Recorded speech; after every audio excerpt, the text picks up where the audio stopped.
What's going on, everyone? It's Adam, your host of the Baseball World Today podcast. Not too much to talk about, but some certainly interesting things have happened, so we'll just talk about them.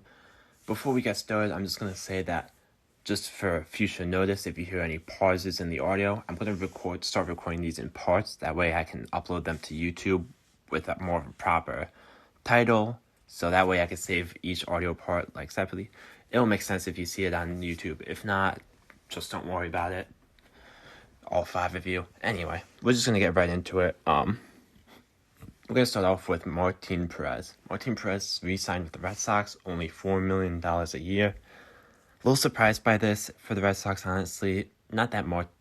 I think Martin Perez is worth that value, but the Red Sox are trying to contend. I don't think this is the best move. However, they're just trying to right the ship for this year. I'll understand it. Hopefully they still make a move for some other pitcher or starter.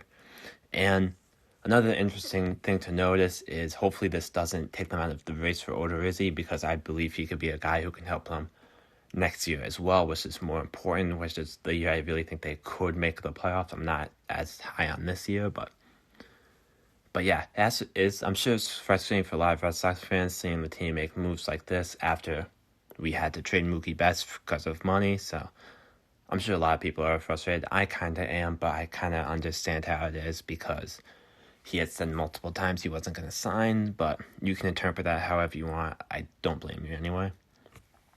However, spot the Red Sox could make another move very soon is at second base. So another report's come in saying the Red Sox are interested in guys like D. Gordon, Kiki Hernandez.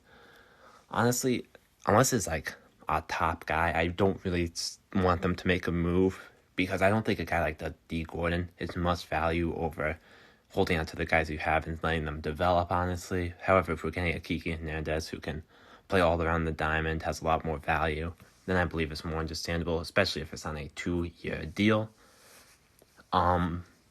Kirby Yates seems unlikely to re-sign with the Padres.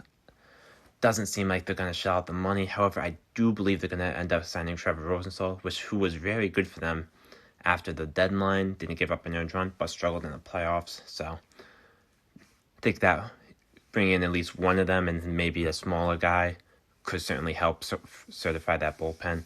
However, they're going to lean on their starters either way. So yeah. It seems like the Phillies are making progress with Realmuto, signing him to a deal about over $100 million over 5 years. I think the Phillies really need to try and re-sign him, considering they traded Sixto Sanchez for him. However, they do need to be careful, otherwise they will be in rebuild mode shortly. I've talked about this many times. Basically, if they can't make the playoffs this year after signing Realmuto and making some bullpen moves, then their team just isn't good enough. I've said that plenty of times, so it just sort of is what it is. Something interesting here, Perez Ozuna seems unlikely to sign with the Braves. Now, I'm sure this would be a benefit for the Braves if they, knew if there was going to be a DH, but, I've said that every episode, so I won't harp on it again. It will be interesting to see how the Braves fill that left field hole now, honestly, and even DH potentially. Now, that being said, there's a lot of cheap outfielders still out there. Eddie Rosario is a guy I really like. Benintendi is currently on the block. However, it seems like talks for him is really lower down. I'm not really sure if he'll be traded anymore, where it seemed like a guarantee just a few days ago. So that'll be interesting to see. If they really want to make a splash, they could go after George Springer, who right now seems like he'll sign with either the Blue Jays or the Mets. Mets are just going to be so incredible, I think, if they manage to bring in Springer. But Blue Jays, he would certainly help the Blue Jays a lot too. I'm not really sure what the deal is for the Blue Jays yet. I'm not sure if they're going to be allowed to play in Canada, so that could be another issue with getting people to sign with them. But yeah, I think that's pretty interesting to see. I think the Braves honestly could jump in on Springer, and if they do, they're just going to, if they could steal him from the Mets, I don't think this will happen. I really don't. But if that were to ever happen, that'd be really something to see. So yeah, that's about all the quick hits for today.